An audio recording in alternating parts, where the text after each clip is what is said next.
Cultural. Trilogy Institute, Universidade Livre Terapêutica em Línguas.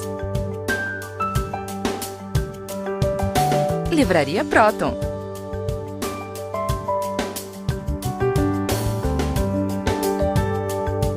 Instituto Kepp Pacheco de Ciência e Tecnologia. Hoje nós estamos aqui reunidos, praticamente de uma maneira informal, para nós conversarmos a respeito do que é chamado empresa trilógica. Trilógica porque ela visa uma terceira via na economia e no trabalho. Muito se vem discutindo a respeito de comunismo, capitalismo, qual seria essa terceira via? A gente sabe que muitos governantes foram eleitos usando essa bandeira, a terceira via na economia. Mas na prática, o que vem a ser isso? Então nós sabemos que Norberto Kepp, que é psicanalista, filósofo, cientista social e que já fez muita administração de empresas no passado, trabalhou muito em racionalização do trabalho, usando a psicologia da direção para tirar vantagens de uma produção de qualidade e de necessidade nas empresas.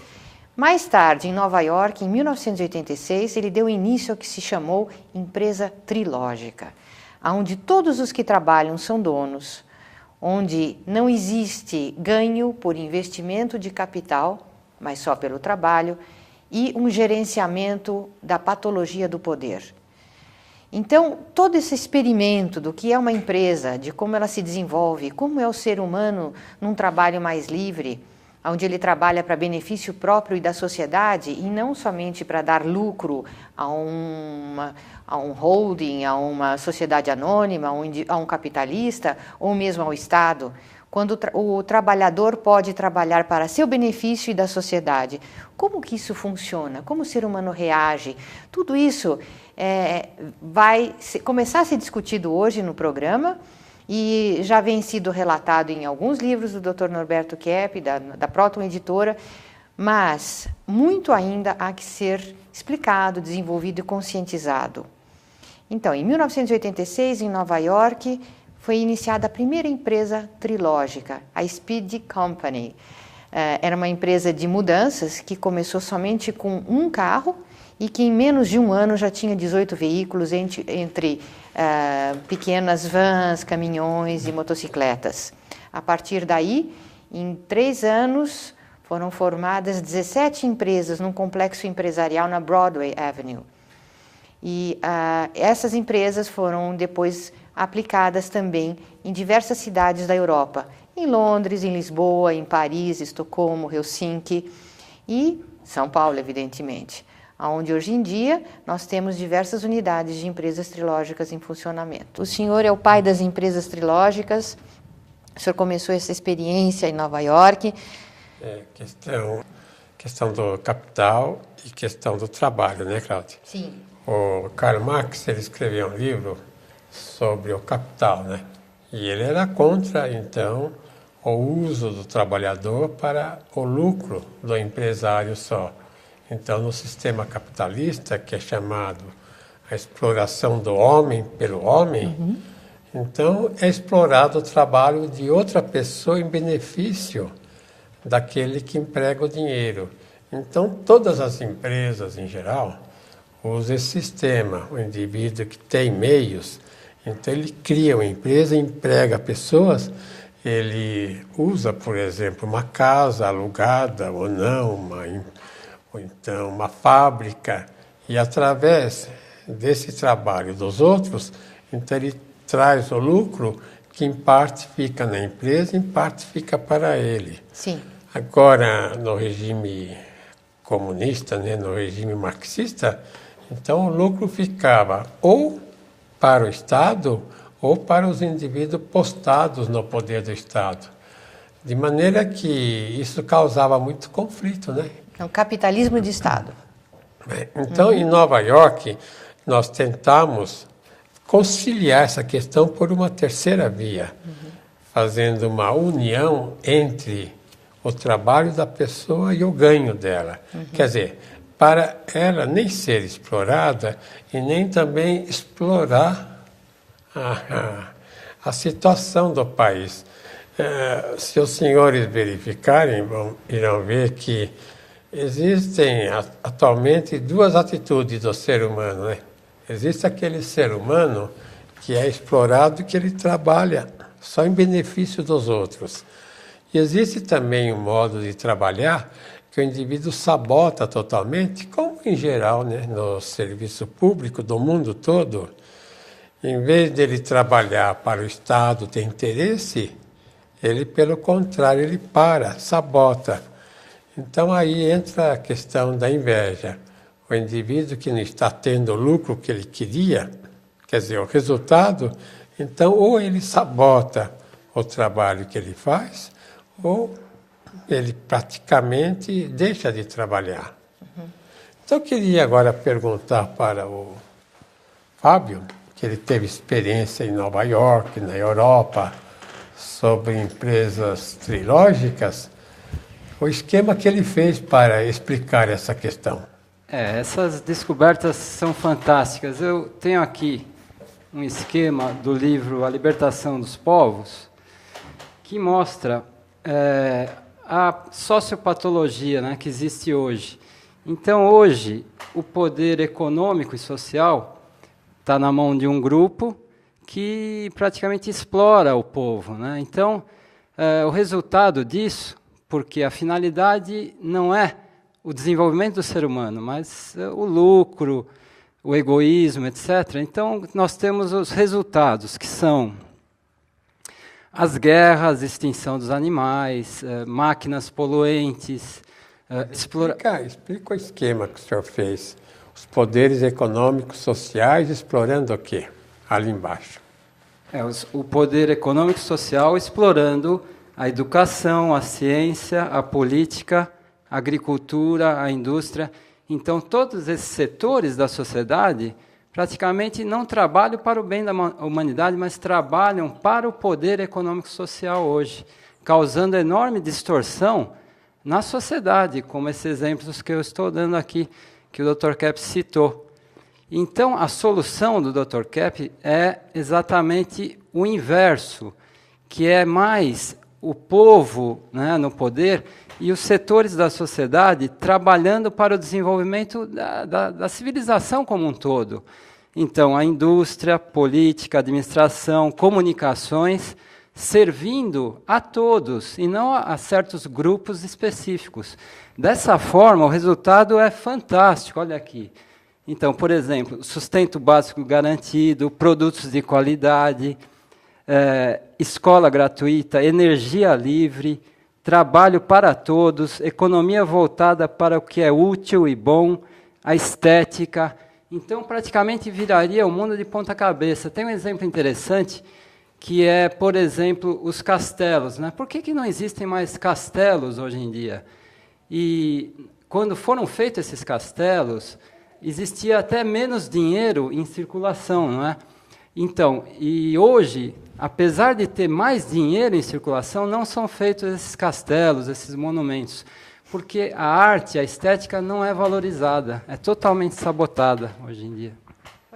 Então, eu gostaria de explicar o que o Fábio falou, que seria explicado da seguinte maneira, que atualmente o poder econômico social domina o político, domina o poder, por exemplo, científico, domina o poder assim da agricultura, a indústria, o comércio. Então nós estamos numa situação muito neurótica. O homem a serviço então do dinheiro, a serviço da economia.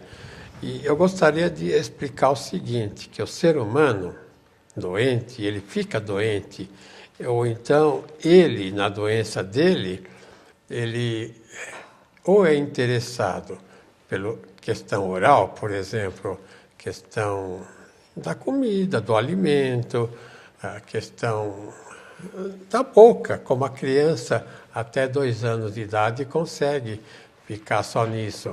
Ou então pelo sistema anal sádico, que é o indivíduo de 2 a 4 anos, que se interessa mais, por exemplo, pelo funcionamento orgânico, geralmente pelo funcionamento do intestino. Então, a criança nessa idade, as mães sabem disso, os pais, a criança pega as fezes que ela tem e é capaz até de comer. Então, o dinheiro, vamos dizer, viu, Cláudia?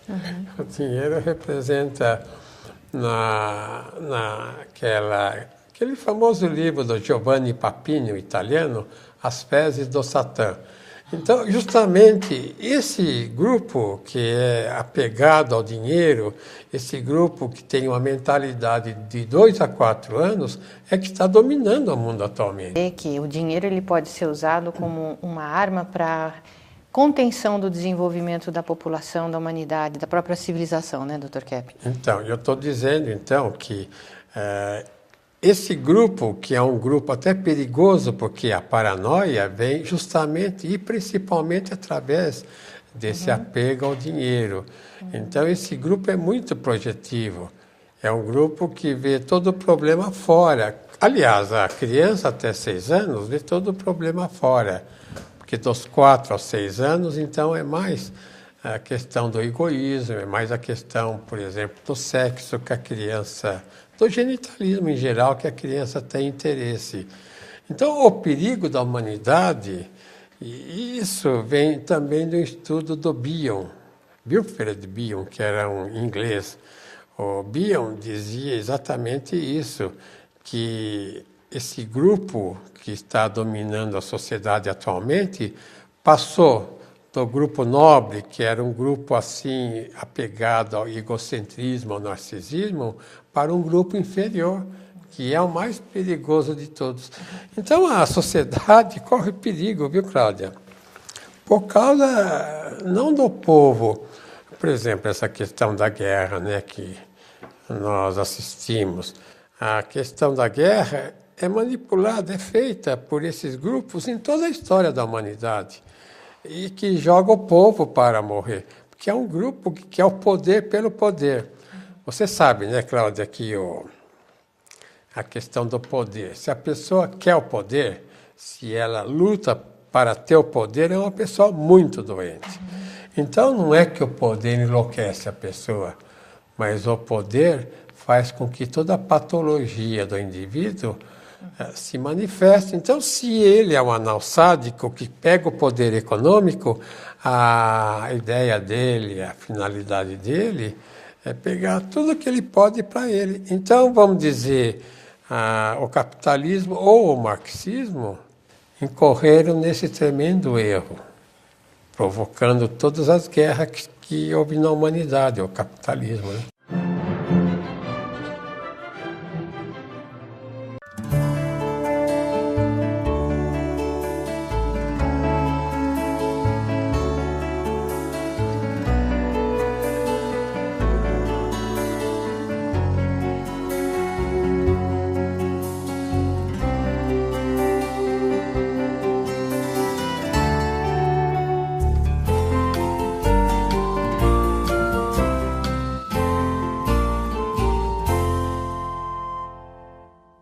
Foca no trânsito, foca na direção, foca na vida.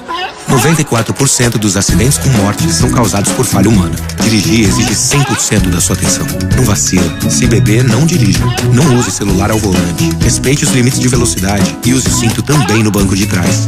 Foca no trânsito. Detran e Governo do Estado de São Paulo. Foca no trânsito.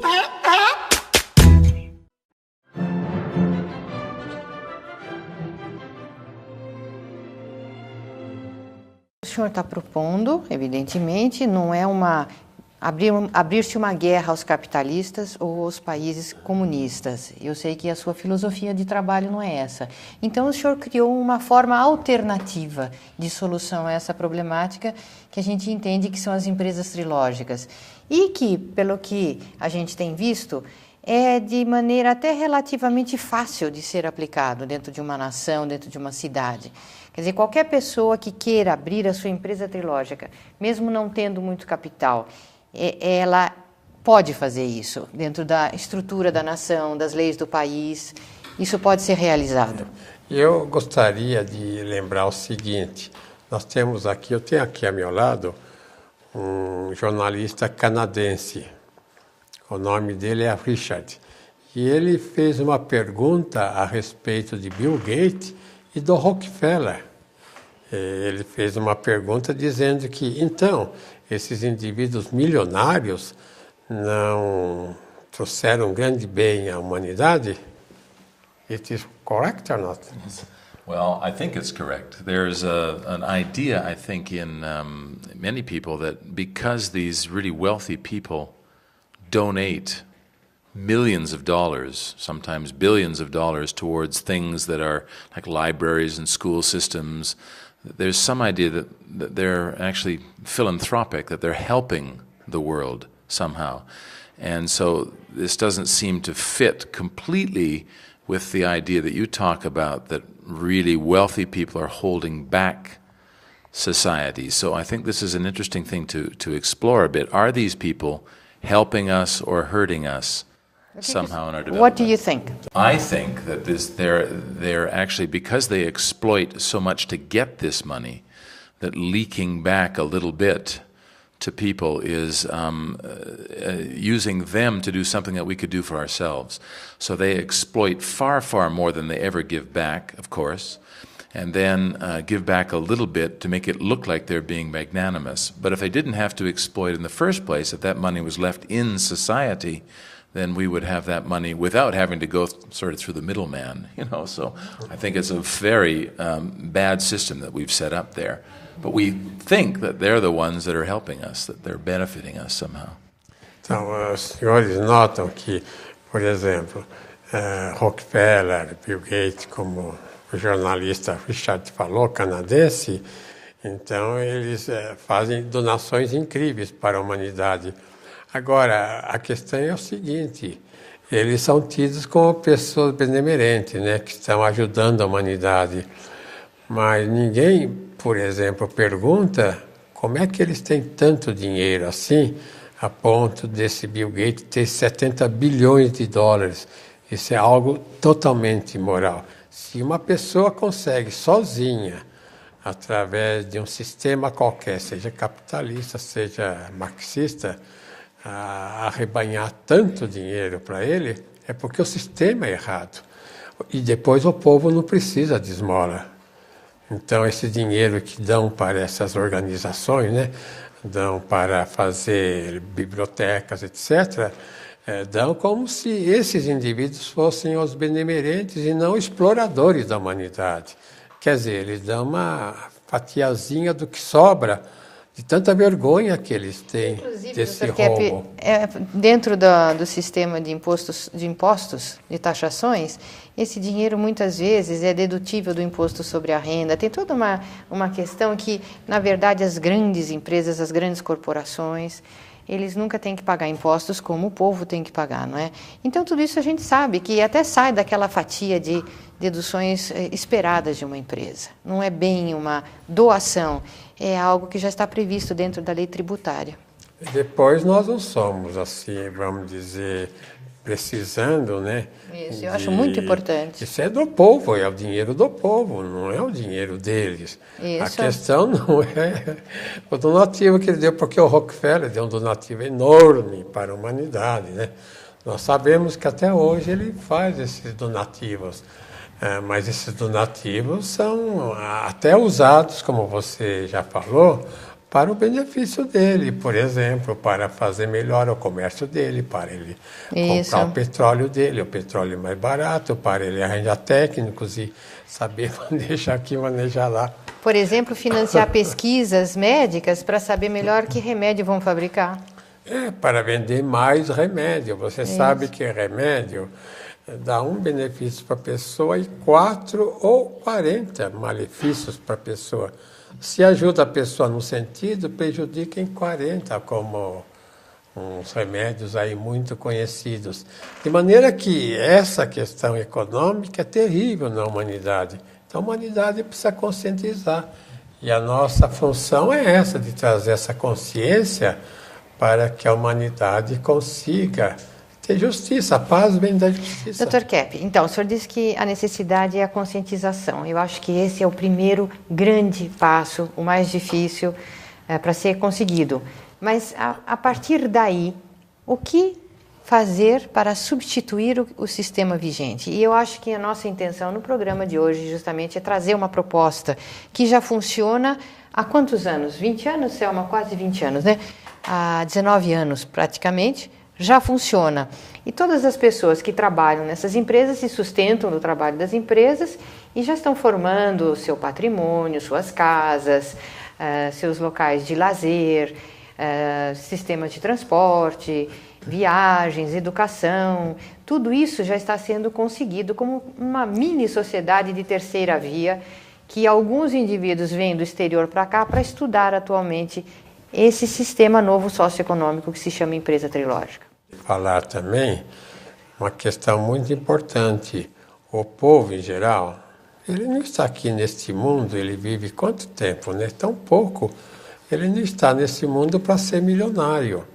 Se, por exemplo, revistas, jornais e televisão, rádio, tudo isso incentiva o indivíduo a ser rico, tudo, não apenas está incentivando algo muito doente, mas quem incentiva já é muito doente. Então, essa consciência é difícil, porque quando a gente acusa, né, a pessoa de estar doente, é claro que ela não aceita. E você sabe, Cláudia, esse é o motivo porque nos Estados Unidos nós fomos atacados lá pelo Reaganomics, porque o Reagan ele fez um sistema de especulação. Quando a economia americana caiu, questão de indústria, comércio, etc., a verdadeira economia, a legítima economia, que vem daí. Então, o que eles fizeram? Eles usaram as ideias do Keynes, Maynard Keynes, que era economista inglês, e eles, usando as ideias, então, eles entraram no sistema de especulação que se chamou Reaganomics. E a especulação foi de fazer dinheiro com dinheiro. Então, o Reagan chegou a ponto de dizer o seguinte, que um casal, Friedman, né? A mulher era Rose e ele era, evidentemente, prêmio Nobel, né? E, imagina, ele disse o seguinte, que o americano não precisava mais trabalhar. Quer dizer, o americano podia encostar o corpo e ser louco, como ele quisesse, porque quem não age é louco. Os senhores já viram, por exemplo, numa psiquiatria, o indivíduo trabalhando. Então, pelo jeito do indivíduo, se ele está com a mão no bolso o tempo todo, se ele está batendo papo, é um indivíduo doente. O indivíduo são é aquele que está sempre tentando fazer alguma coisa, que ele gosta do trabalho, porque a energia, o centro da célula, vamos dizer assim, o elemento que forma o DNA é a ação. O indivíduo, ele não é algo no cerne dele, assim, parado. O cerne dele é a ação. Se ele vai parando a ação, ele vai ficando cada vez mais assim doente, cada vez mais esquizofrênico. Então é por isso, Dr. Kepp, que esse sistema de especulação que foi implantado na civilização, principalmente do primeiro mundo, e que chegou também, infelizmente, ao terceiro mundo, esse sistema que foi brecando a atividade do ser humano, a iniciativa, a realização mais e mais, foi neurotizando os povos. Mais e mais casos de depressão, mais e mais casos de esquizofrenia, mais e mais casos até de crianças autistas e até já deprimidas, hiperagitadas. Então, o aumento de estresse não veio por um aumento de trabalho, veio pela corte que foi feito da possibilidade do indivíduo realizar, trabalhar, crescer na sua vida profissional, que aconteceu entre as nações.